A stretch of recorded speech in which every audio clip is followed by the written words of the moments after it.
कल्पना कीजिए, आज से हजारों साल पहले दुनिया में न कोई बैंक था, न कागज के नोट थे, न डिजिटल पैसा था, न शेयर मार्केट था।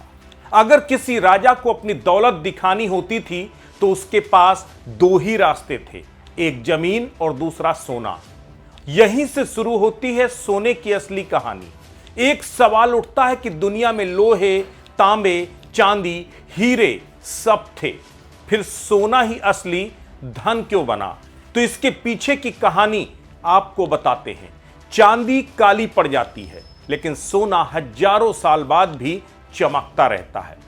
मिस्र के पिरामिडों से निकले हजारों साल पुराने गहने आज भी चमकते हैं। यानी इंसानों ने समझ लिया कि जो चीज समय से नहीं हारती वही असली संपत्ति है। सोने को सिक्कों में बदला जा सकता था, गहनों में ढाला जा सकता था, छोटे हिस्सों में बांटा जा सकता था। यानी व्यापार के लिए यह आदर्श बन गया। चाहे मिस्र हो, रोम हो, चीन हो, भारत हो या इंका सभ्यता हो, हर जगह सोने को शक्ति और देवत्व के साथ जोड़ा गया। क्यों? क्योंकि इसकी चमक सूरज जैसी लगती थी। कई सभ्यताओं में सोने को सूर्य की धातु माना गया। धीरे धीरे दुनिया में एक नियम बन गया, जिसके पास ज्यादा सोना वही ज्यादा शक्तिशाली। राजा अपने खजाने सोने से भरते थे, साम्राज्य युद्ध जीतकर सोना लूटते थे, मंदिरों में सोना चढ़ाया जाता था, क्योंकि उस समय सोना सिर्फ सुंदरता नहीं, राजनीतिक शक्ति था। भारत में रिश्ता और गहरा हो गया। यहां सोना सिर्फ धन नहीं रहा, यहां बना लक्ष्मी का प्रतीक, शुभता का प्रतीक, विवाह का सम्मान, बेटी की सुरक्षा, परिवार की इज्जत। यानी दुनिया जहां सोने को पावर मानती थी, भारत ने उसे संस्कार बना दिया। एक समय ऐसा भी आया जब दुनिया की मुद्रा सीधे सोने से जुड़ी हुई थी। इसे कहते थे गोल्ड स्टैंडर्ड। यानी अगर किसी देश के पास ज्यादा सोना है तो उसकी मुद्रा उतनी ही मजबूत मानी जाएगी। कागज के नोट के पीछे असली भरोसा भी सोना ही था। इसीलिए अमेरिका, ब्रिटेन, फ्रांस, रूस सब अपने गोल्ड रिजर्व को बढ़ाते थे। सेकेंड वर्ल्ड वॉर के बाद अमेरिका दुनिया की सबसे बड़ी आर्थिक ताकत बन गया। दुनिया के देशों ने अपना सोना अमेरिकी बैंकों में रखना शुरू किया। धीरे धीरे अमेरिका के पास दुनिया का सबसे बड़ा गोल्ड रिजर्व जमा हो गया। आज भी अमेरिका के पास लगभग 8000 टन से ज्यादा सोना है, क्योंकि आज भी संकट के समय दुनिया सोने पर ही भरोसा रखती है। आज भी लोग सोने को सुरक्षित क्यों मानते हैं? क्योंकि सरकारें बदल सकती हैं, नोट की कीमत गिर सकती है, शेयर बाजार टूट सकता है, युद्ध हो सकता है, बैंक डूब सकते हैं, लेकिन हजारों साल का इतिहास कहता है कि सोना हमेशा मूल्य बचा कर रखता है। यही कारण है कि संकट आते ही लोग सोना खरीदने लगते हैं। कोविड, युद्ध, मंदी, हर संकट में सोने की कीमतें बढ़ी हैं। लेकिन क्या सिर्फ सोना ही असली संपत्ति है?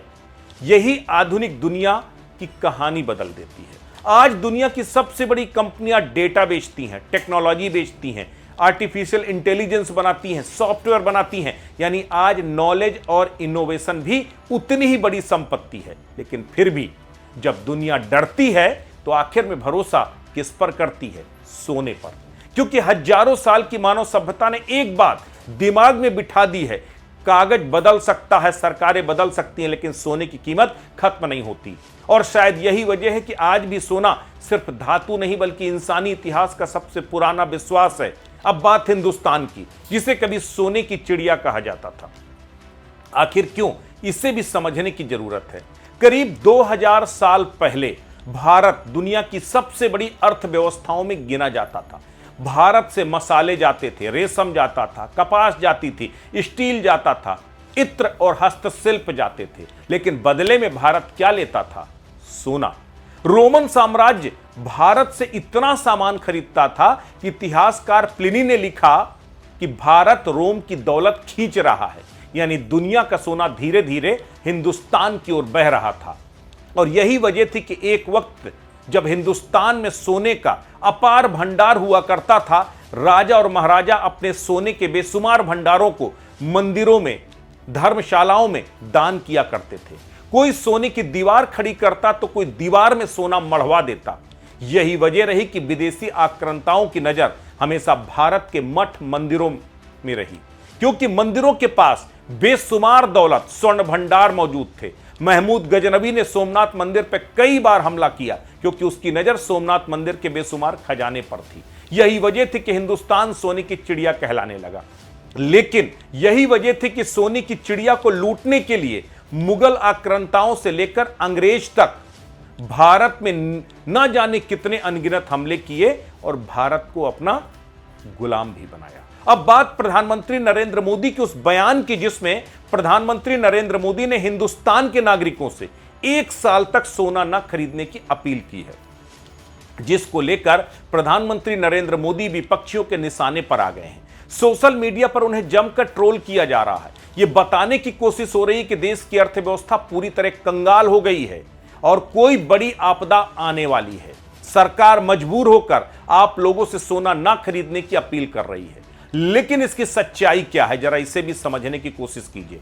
साल 1991 भारत की अर्थव्यवस्था डूबने की कगार पर थी। विदेशी मुद्रा भंडार 1.1 बिलियन डॉलर रह गया था, इतना कि सिर्फ 2 हफ्ते का आयात भी चल पाना मुश्किल था।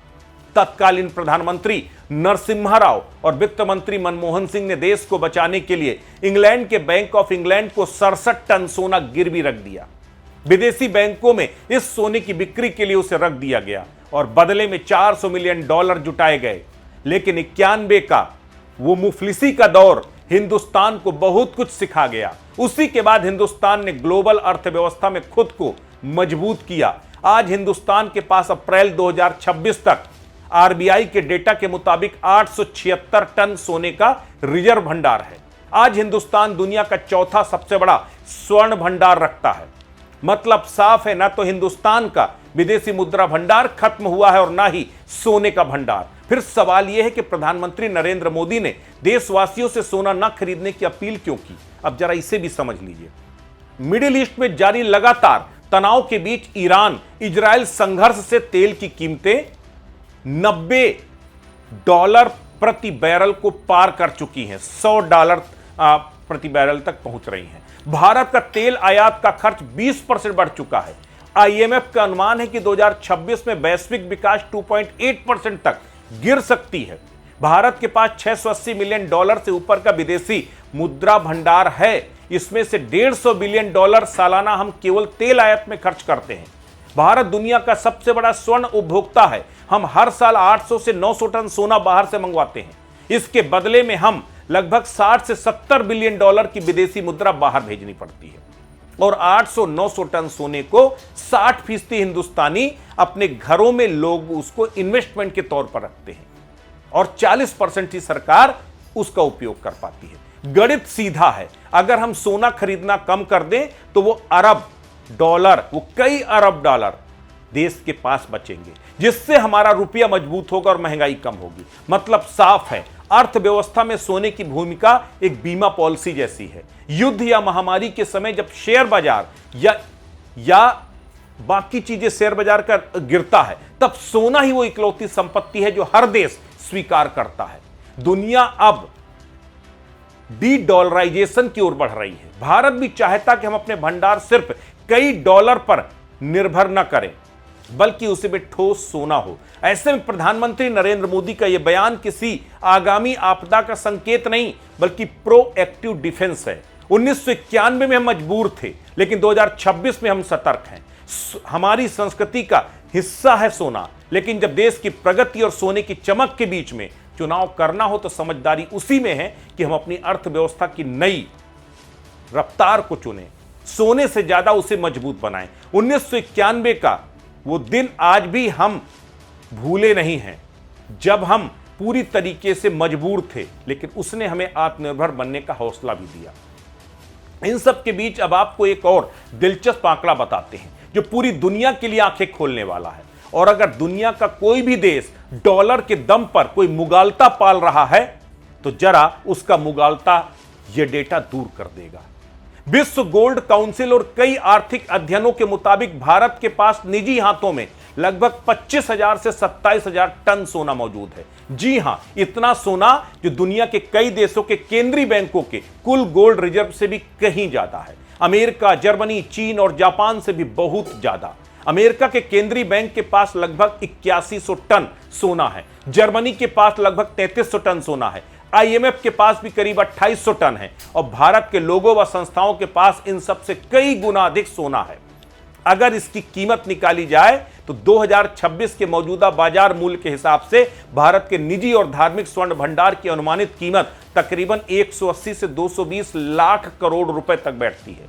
यह रकम दुनिया के सैकड़ों देशों के 10 सालों के बजट से भी ज्यादा है।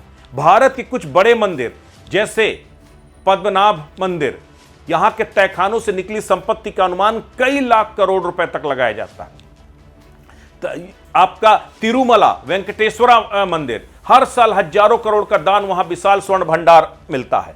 इसके शिरडी का साईं बाबा मंदिर, गोल्डन टेम्पल, सिद्धि विनायक मंदिर, इन बड़े मंदिरों सहित भारत के धार्मिक संस्थानों में अगर कुल मिलाकर हजारों टन सोना होने का अनुमान लगाया जाता है। इतना ही नहीं, भारत का सबसे बड़ा निजी स्वर्ण भंडार महिलाओं के पास माना जाता है। एक रिपोर्ट के मुताबिक भारतीय महिलाओं के पास तकरीबन 11,000 से 14,000 टन सोना हो सकता है। यह दुनिया के कई देशों के कुल रिजर्व से भी कई गुना ज्यादा है।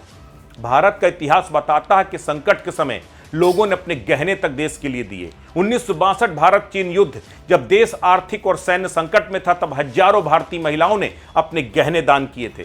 कई जगह पर लोग लाइन लगाकर सोना जमा कराने पहुंचे। यानी भारत में सोना सिर्फ निजी संपत्ति नहीं, राष्ट्रीय भावनात्मक पूंजी भी रहा है। इसलिए दुनिया में किसी को मुगालते में रहने की जरूरत नहीं है, ना ही हिंदुस्तान को कम करके आंकने की, क्योंकि अगर जरूरत पड़ेगी तो हिंदुस्तान का अगर एक एक नागरिक 1-1 ग्राम सोना भी देश के लिए दान करने लगा तो 150 करोड़ ग्राम सोना एक चुटकी में हिंदुस्तान की सरकार के पास होगा और वह दुनिया के किसी भी स्वर्ण भंडार से बड़ा होगा। लेकिन सरकार की हिदायत और किफायत दोनों को समझना और मानना हम सब के लिए बेहद जरूरी है। नमस्कार।